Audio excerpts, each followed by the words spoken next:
السلام علیکم ورحمۃ اللہ وبرکاتہ۔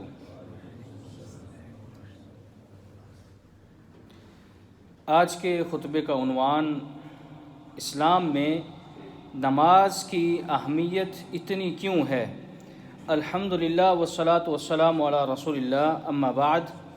تمام تعریفیں اللہ کے لیے ہیں، ہم اس کی تعریف بیان کرتے ہوئے اسی سے مدد کے طلبگار ہیں اور اپنے گناہوں کی بخشش بھی مانگتے ہیں۔ میں گواہی دیتا ہوں کہ اللہ کے سوا کوئی بھی معبود برحق نہیں، وہ یکتا ہے، اس کا کوئی بھی شریک نہیں۔ اور میں یہ بھی گواہی دیتا ہوں کہ محمد صلی اللہ علیہ وسلم اللہ تعالیٰ کے بندے اور اس کے رسول ہیں۔ اللہ تعالیٰ کی جانب سے آپ پر، آپ کی آل اور صحابہ کرام پر ڈھیروں سلامتی اور رحمتیں ہوں۔ حمد و ثنا کے بعد اے مسلمانوں، اللہ کے ہاں سب سے بڑا عمل توحید عبادت ہے، اور توحید کے بعد افضل ترین نیکی اسلام کا دوسرا رکن ہے، جو کہ سراپا عظمت اور ذکر الہی اور خشوع و خضوع ہے۔ حتیٰ کہ اللہ تعالیٰ نے اس رکن کو ایمان سے موسوم کیا اور فرمایا، اور اللہ تعالیٰ تمہارے ایمان کو ضائع نہیں کرے گا۔ یہی اسلام کا ستون ہے۔ قرآن مجید میں متقین کی ایمان بالغیب کے بعد سب سے پہلی صفت بھی یہی بیان ہوئی۔ اس سے بڑھ کر آپ صلی اللہ علیہ وسلم کی آنکھوں کی ٹھنڈک اور آپ کی امت کو آخری وصیت بھی اسی کے بارے میں تھی کہ نماز اور اپنے نوکروں کا خیال رکھنا۔ رواہ احمد۔ جو نماز قائم کرے گا وہی دیندار ہے، اور جو نمازیں ضائع کر دے وہ دیگر اعمال سے زیادہ ہی لاپرواہی برتے گا۔ نماز مشرک قائم کرے تو اس کے لیے بھی باعث پناہ ہے۔ چنانچہ اللہ تعالیٰ نے قرآن مجید میں فرمایا، جب حرمت والے مہینے ختم ہو جائیں تو جہاں بھی مشرکین کو پاؤ ان سے قتال کرو، انہیں پکڑو، اپنے حصار میں لو اور ان کے لیے کمین گاہوں میں رصد لگا کر بیٹھو۔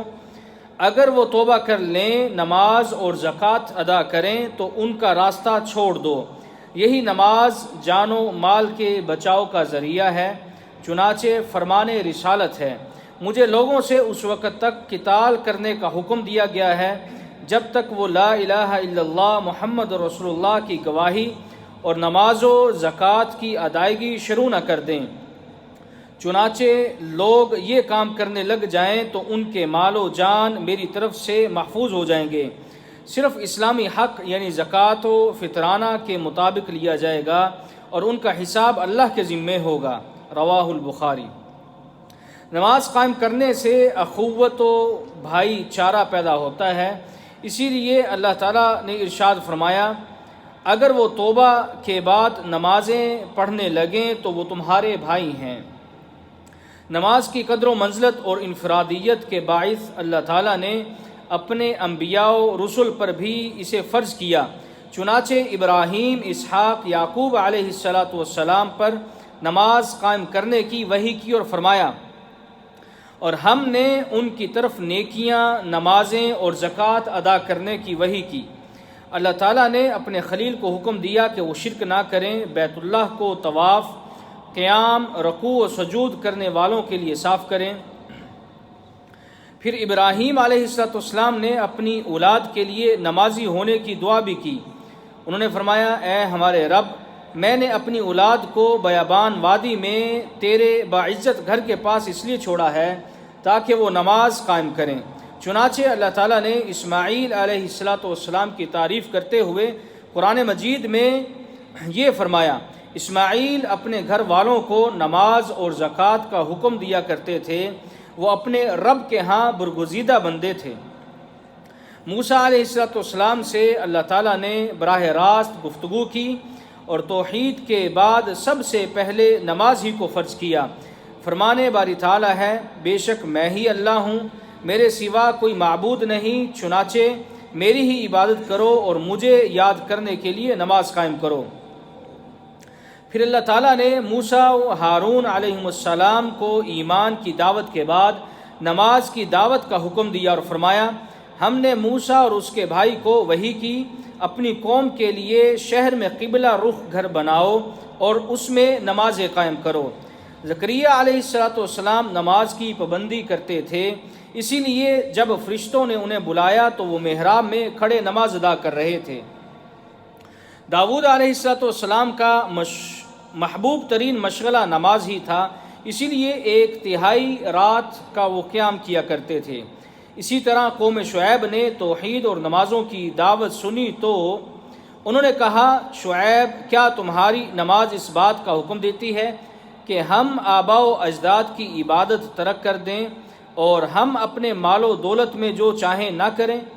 اللہ تعالیٰ نے عیسیٰ علیہ السلام کو جھولے میں ہی یہ وصیت فرمائی تھی، فرمایا اللہ نے مجھے مرتے دم تک نماز اور زکوٰۃ کی وصیت کی ہے۔ اللہ تعالیٰ نے تمام انبیاء کرام کی تعریف بیان کرتے ہوئے فرمایا، جب ان پر رحمان کی آیات پڑھی جاتی ہیں تو وہ روتے ہوئے سجدے میں گر جاتے ہیں۔ بنی اسرائیل سے بھی نماز کی ادائیگی کا وعدہ لیا گیا تھا۔ فرمانے باری تعالیٰ ہے، اللہ تعالیٰ نے بنی اسرائیل سے پختہ وعدہ لیا اور ان میں سے 12 نمائندے بھیجے، اور اللہ تعالیٰ نے انہیں فرمایا اگر تم نماز زکوٰۃ ادا کرو، میرے رسولوں پر ایمان لا کر ان کی پشت پناہی کرتے ہوئے اللہ تعالیٰ کی راہ میں قرض حسنہ بھی دو تو میں تمہارے ساتھ ہوں اور میں تمہارے گناہ مٹا کر تمہیں جنت میں داخل کر دوں گا جس کے نیچے نہریں بہتی ہیں۔ سابقہ امتوں کو بھی اللہ تعالیٰ نے فرمایا انہیں اس بات کا حکم دیا گیا تھا کہ مخلص ہو کر عبادت صرف اللہ کی کریں، نمازیں اور زکوٰۃ ادا کریں، یہی مضبوط ترین دین ہے۔ اللہ تعالیٰ نے اپنے نبی محمد صلی اللہ علیہ وسلم کو بھی حکم دیا اور فرمایا دن کے دنوں، کناروں اور رات کے حصے میں نماز کو قائم کریں۔ یہی وجہ تھی کہ آپ صلی اللہ علیہ وسلم عشاء کی نماز کا خیال کرتے ہوئے اس سے پہلے نہیں سوتے تھے، اور نماز فجر کا خیال کرتے ہوئے عشاء کے بعد باتیں کرنا اچھا نہیں سمجھتے تھے۔ اللہ تعالیٰ نے مومنین کی صفات بیان کرتے ہوئے پہلے نماز ہی کا تذکرہ کیا ہے۔ اللہ تعالیٰ فرماتے ہیں یقیناً مومن کامیاب ہو جائیں گے جو اپنی نمازیں خشوع کے ساتھ ادا کریں گے، اور جب مومنین کی صفات ختم ہوئیں تب بھی نماز ہی کا ذکر کیا۔ اللہ تعالیٰ کا ارشاد گرامی ہے، وہ لوگ جو ہمیشہ اپنی نمازوں کی پابندی کرتے ہیں جس سے نماز کی شان واضح ہو جاتی ہے۔ نماز کی خصوصیت یہ بھی ہے، آسمانوں پر بلا واسطہ کلام الہی کے بعد اس کی فرضیت ہوئی۔ تعداد میں 5 ہیں لیکن اجر میں 50 ہیں۔ اللہ تعالیٰ نے قرآن مجید میں حکم دیتے ہوئے اسے فرض قرار دیا، ان الصلاۃ کانت علی المؤمنین کتابا موقوتا، بے شک نماز مومنوں کے لیے وقت مقررہ پر فرض ہے۔ نماز امن ہو یا خوف، سفر ہو یا قیام، بیماری ہو یا تندرستگی، سوائے حائضہ اور نفاس والی خواتین کے علاوہ ہر شخص پر فرض ہے۔ بچوں کو 7 سال کی عمر میں نماز کا حکم دیا جائے گا اور 10 سال کی عمر میں سزا دی جائے گی۔ نماز کی قبولیت بدن، لباس اور جگہ کی طہارت کے ساتھ مشروط ہے۔ نماز کے دوران نقل و حرکت، کھانا پینا اور بات چیت منع ہے۔ یہ پابندی کسی اور عبادت میں نہیں، کیونکہ نمازی اللہ سے راز و نیاز کی باتیں کرتا ہے۔ اللہ تعالیٰ نمازی کے چہرے کی طرف ہوتا ہے اور سجدے کی حالت میں انسان اللہ کے قریب تر ہوتا ہے۔ نماز اللہ کے ہاں محبوب ترین عمل ہے، اسی لیے نبی اکرم صلی اللہ علیہ وسلم سے پوچھا گیا کہ اللہ کے ہاں کون سا عمل محبوب ہے، تو آپ نے فرمایا وقت پر پڑھی گئی نماز۔ اس کے بعد پوچھا کہ کون سا عمل، تو آپ نے فرمایا کہ والدین کے ساتھ اچھا سلوک کرنا، رواہ البخاری۔ ابن حجر عسقلانی رحمہ اللہ کہتے ہیں کہ نمازوں کے وقت پر پابندی کے ساتھ ادائیگی اور والدین کے ساتھ حسن سلوک دونوں لازم و ملزوم اور بار بار آنے والے عمل ہیں۔ ان کے بارے میں فرامین الہی کی پاسداری صدیقین لوگ ہی کر سکتے ہیں۔ نماز کی ادائیگی جنت میں داخلے اور اللہ کے دیدار کا باعث ہے۔ فرمان نبوی ہے، تم یقیناً اپنے رب کو ایسے ہی دیکھو گے جیسے تم بغیر بھیڑ بھاڑ کے چاند کو دیکھ رہے ہو۔ اس کی تیاری کے لیے اگر تم فجر اور عصر کی نماز پابندی سے پڑھ سکتے ہو تو پڑھا کرو، متفق علیہ۔ اس کے بارے میں ابن رجب رحمہ اللہ کہتے ہیں کہ جنت کی اعلیٰ ترین نعمت دیدار الہی ہے، اور دنیا میں افضل ترین عبادت میں فجر اور عصر کی نمازیں شامل ہیں۔ چنانچہ ان دونوں کی پابندی سے امید ہے کہ جنت میں داخلہ اور زیارت الہی نصیب ہو جائے گی۔ نماز کی ادائیگی سے قبل ہی اس کا اجر بہت بڑا ہے، چنانچہ وضو سے گناہ دھل جاتے ہیں۔ آپ صلی اللہ علیہ وسلم نے وضو کو نہر سے تشبیہ دی، فرمایا ذرا بتلاؤ اگر کسی کے دروازے کے آگے نہر بہتی ہو اور وہ روزانہ 5 بار غسل کرے، کیا خیال ہے کوئی میل اس کے اوپر باقی رہے گی؟ سب نے کہا کچھ بھی باقی نہیں بچے گا۔ تو آپ نے فرمایا 5 نمازیں بھی اسی طرح ہیں، اللہ تعالیٰ ان کے ذریعے گناہ مٹاتا ہے۔ رواہ بخاری۔ ایک اور روایت میں ہے، آپ صلی اللہ علیہ وسلم نے فرمایا جو شخص صبح و شام مسجد میں جائے تو اللہ تعالیٰ اس کے لیے ہر بار آنے جانے کے بدلے میں جنت کی مہمانی تیار کرتا ہے۔ نماز کے لیے جاتے ہوئے ایک قدم کے بدلے میں نیکی اور دوسرے کے بدلے میں گناہ مٹایا جاتا ہے، اور جو شخص مسجد میں داخل ہو جائے تو فرشتے اس کے لیے دعا گو ہوتے ہیں، وہ کہتے ہیں یا اللہ اس پر رحمت نازل فرما، یا اللہ اس پر رحم فرما، اور بے وضو ہونے تک وہ فرشتے اس کے لیے دعا کرتے رہتے ہیں۔ رواہ البخاری۔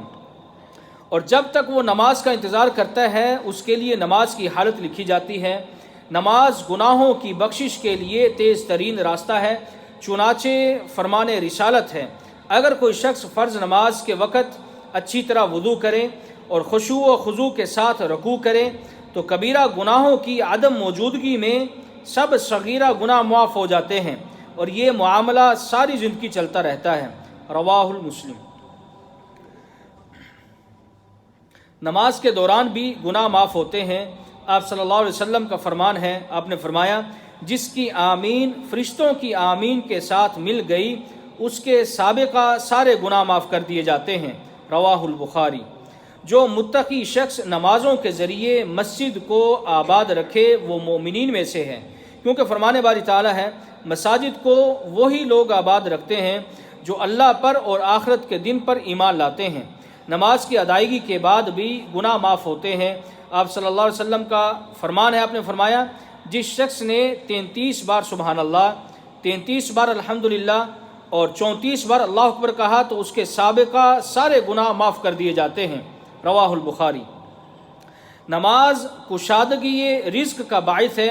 فرمان باری تعالیٰ ہے اپنے اہل خانہ کو پابندی کے ساتھ نمازوں کا حکم دیں، ہم آپ سے ان کے رزق کا مطالبہ نہیں کرتے بلکہ ہم آپ کو رزق دیتے ہیں، انجام کار متقی لوگوں کا ہی ہوگا۔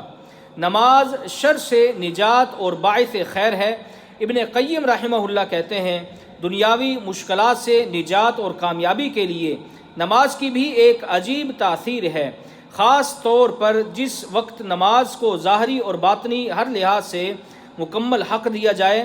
دنیاوی یا اخروی کسی بھی قسم کی مشکلات کے لیے نماز بے مثال ہتھیار ہے۔ مجموعی طور پر صحت قلب و بدن کے لیے نماز انتہائی مؤثر ثابت ہوئی ہے۔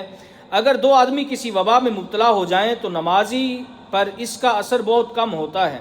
عقیدہ توحید اور نماز رفع تکالیف کے لیے اپنا ثانی نہیں رکھتی۔ فرمان رسالت ہے جب اللہ تعالیٰ وحی کے ذریعے کلام کرتا ہے تو آسمان خوف الہی سے لرز اٹھتے ہیں، اور جب آسمانی مخلوقات اسے سنتی ہے تو سب اللہ کے لیے سجدے میں گر پڑتے ہیں۔ یونس علیہ السلام کو اللہ تعالیٰ نے مچھلی کے پیٹ میں نماز ہی کی وجہ سے نجات دی۔ فرمان باری تعالیٰ ہے مچھلی کے پیٹ میں وہ قیامت تک رہتا اگر وہ تسبیح نہ کرتا۔ اسی طرح حضرت سلیمان علیہ السلام کو بھی اپنی توبہ کے لیے استغفار کے ساتھ نماز کا ہی راستہ نظر آیا، چنانچہ فوراً اللہ سے استغفار کیا اور خشوع کے ساتھ نماز پڑھنے لگے۔ اللہ تعالیٰ نے جس وقت مریم علیہ السلام کو بغیر خامد اولاد دے کر آزمانا چاہا تو انہیں نماز ہی کا حکم دیا تاکہ معاملہ آسان ہو جائے۔ اسی لیے فرمایا مریم اپنے رب کے لیے قیام، سجدہ اور رکوع کرنے والوں کے ساتھ رکوع کر۔ نبی صلی اللہ علیہ وسلم کو بھی اگر کوئی پریشانی لاحق ہوتی تو نماز پڑھتے۔ نماز مشکلات میں گھرے افراد کے لیے جائے پناہ ہے۔ اللہ تعالیٰ نے ہمیں ہر حالت میں نماز کے ذریعے مدد حاصل کرنے کا حکم دیا ہے۔ اللہ تعالیٰ فرماتے ہیں ایمان والو صبر اور نماز کے ساتھ مدد طلب کرو، بے شک اللہ تعالیٰ صبر کرنے والوں کے ساتھ ہے۔ ہم دنیاوی معاملات میں نماز استخارہ کے ذریعے اللہ کی طرف رجوع کرتے ہیں۔ جب سورج و چاند کے مدار میں کچھ تبدیلی رونما ہو تو نماز کسوف ادا کرتے ہیں، خوشی ہو تو سجدہ شکر بجا لاتے ہیں۔ نبی اکرم صلی اللہ علیہ وسلم جب نماز پڑھتے تھے تو اتنا لمبا قیام کرتے کہ آپ کے قدم مبارک سوج جاتے۔ تو اماں عائشہ رضی اللہ تعالیٰ عنہ نے کہا، آپ ایسے کیوں کرتے ہیں حالانکہ آپ کی اگلی پچھلی ساری لغزشیں بھی معاف ہو چکی ہیں؟ تو آپ نے فرمایا، تو پھر میں کیا شکر گزار بندہ نہ بنوں؟ رواہ البخاری۔ قیامت کے دن سب سے آگے نماز ہی ہوگی، سب سے پہلے اسی کا حساب لیا جائے گا۔ قیامت کے دن مومنین سجدہ کرتے ہوئے منافقین سے الگ تھلگ نظر آئیں گے، چنانچہ جب مومنین اللہ تعالیٰ کو دیکھیں گے تو سجدے میں گر جائیں گے، اور جب منافقین کو بلایا جائے گا تو چاہت کے باوجود سجدہ نہیں کر پائیں گے۔ اسی کے بارے میں اللہ تعالیٰ نے فرمایا، اس دن پنڈلی سے پردہ اٹھایا جائے گا اور انہیں سجدے کے لیے کہا جائے گا تو وہ سجدہ نہیں کر پائیں گے۔ اگر کوئی مسلمان گناہوں کی وجہ سے جہنم چلا بھی گیا تو سجدے کی جگہوں پر آگ اثر نہیں کرے گی۔ نبی اکرم صلی اللہ علیہ وسلم کا ساتھ چاہے تو کثرت سے نفل نمازیں پڑھو۔ نبی اکرم صلی اللہ علیہ وسلم کا ساتھ اگر آپ کو چاہیے تو کثرت سے نفل نمازیں پڑھیے۔ کہ ایک آدمی نے آپ صلی اللہ علیہ وسلم سے آ کر کہا، میں جنت میں آپ کی رفاقت چاہتا ہوں، تو آپ نے فرمایا، اپنے بارے میں کثرت سے نوافل کے ساتھ میری مدد کرو۔ رواہ المسلم۔ نماز اتنا بڑا فرض ہے کہ اللہ تعالیٰ نے ایمان و کفر کے لیے علامت قرار دے دیا اور فرمایا، آدمی اور شرک و کفر کے درمیان فرق نماز چھوڑنے کا ہی ہے۔ رواہ مسلم۔ تارک نماز کو اللہ تعالیٰ نے جہنم کی سزا سنائی ہے۔ فرمانے باری تعالیٰ ہے، ان کے بعد کچھ ناخلف لوگ آئے اور انہوں نے نمازوں کو ضائع کر کے شہوات کے پیچھے لگ گئے، وہ ان قریب جہنم کی وادی میں جائیں گے۔ اور کفار کو جب کہا جائے گا کہ تمہیں کس نے جہنم میں ڈال دیا، تو وہ کہیں گے کہ ہم نماز نہیں پڑھا کرتے تھے۔ حضرت عمر بن خطاب رضی اللہ تعالیٰ عنہ کہتے ہیں کہ نماز چھوڑنے والے کا اسلام میں کوئی حق نہیں۔ اے مسلمانوں، مومن وہی ہے جو نماز کی پابندی کرتے ہوئے اہل خانہ کو بھی نماز کا حکم دیتا ہے۔ یہی انبیاء کرام کا طریقہ تھا۔ نماز کامیابی کی کنجی اور تکالیف سے نجات کی باعث ہے۔ نماز ہی میں خوشحالی، کامیابی، سکون، مالی برکت، فراخی رزق، گھروں کا سکون اور نیک اولاد، الغرض ہر طرح کی کامیابی راز پوشیدہ ہے۔ سورج ڈھلنے سے لے کر رات چھا جانے تک نمازیں پڑھو اور فجر کے وقت قرآن پڑھو، کیونکہ فجر کے وقت تلاوت قرآن پر فرشتے نازل ہوتے ہیں۔ اے مسلمانوں، اللہ تعالیٰ نے بندوں پر مسجد میں باجماعت نماز ادا کرنا فرض کیا ہے اور فرمایا، اور رکوع کرنے والوں کے ساتھ رکوع کرو۔ اور نبی اکرم صلی اللہ علیہ وسلم نے جماعت سے پیچھے رہ جانے والے لوگوں کے گھر جلانے کا ارادہ فرمایا تھا اور کہا، منافقوں پر بھاری ترین نماز عشاء اور فجر کی نماز ہے۔ اگر انہیں ان کی قدر کا علم ہو جائے تو وہ گھٹنوں کے بل بھی چل کر آئیں۔ میں نے ارادہ کیا تھا کہ نماز جماعت کروانے کا حکم دے کر ایک آدمی کو امام بناؤں، پھر اپنے چند ساتھی لے کر نماز میں جو لوگ شامل نہیں ہیں ان کے گھروں پر جاؤں اور ان کے گھروں کو میں آگ لگا دوں۔ نبی اکرم صلی اللہ علیہ وسلم نے ایک نابینا شخص کو رہنمائی کی عدم دستیابی کے باوجود جماعت سے پیچھے رہنے کی اجازت نہیں دی، بلکہ اسے کہا کہ کیا تم اذان سنتے ہو؟ تو اس نے کہا، ہاں نابینا ہوں لیکن اذان سنتا ہوں۔ تو آپ صلی اللہ علیہ وسلم نے فرمایا، تو پھر جماعت میں حاضر ہو۔ رواہ مسلم۔ سستی اور کاہلی مت کرو، جماعت کے ساتھ نماز ادا کرو۔ نماز چہرے کا نور، ایمان کی علامت، شرح صدر اور بلند مقام کا باعث ہے۔ تم اللہ کو یاد رکھو، جو صاحب عظمت و جلالت ہے وہ تمہیں یاد رکھے گا۔ اللہ کی نعمتوں کا شکر ادا کرو تو وہ اور زیادہ دے گا۔ یقیناً اللہ کا ذکر بہت بڑی عبادت ہے۔ اللہ جانتا ہے جو بھی تم عمل کرتے ہو۔ سبحان ربک رب العزت عما یصفون وسلام علی المرسلین والحمد للہ رب العالمین۔